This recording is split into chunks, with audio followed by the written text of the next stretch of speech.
You searched how to buy shares of Nynomic AG, and this video will show the practical steps for the company listed on Xetra under the ticker M7U.DE.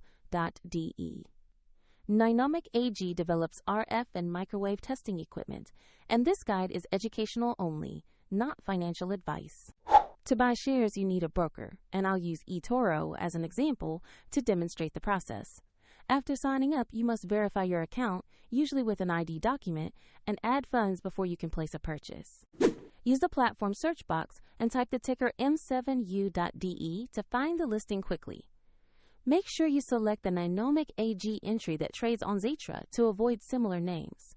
On the stock page, you'll see basic company information and a price chart to review recent movements. Confirm the company name, market Xetra, and ticker M7U.DE to ensure this is the correct asset. Click Invest, enter the amount you want to buy, choose Market or Limit options, then review the order details and confirm to place your order. If the market is closed, your order may queue until trading reopens, and if you lack funds, the platform will prompt you to add money before confirming. After execution, the position will appear in your portfolio where you can monitor it and set alerts. A soft link to eToro is in the description if you want to follow the same steps. This is educational information only.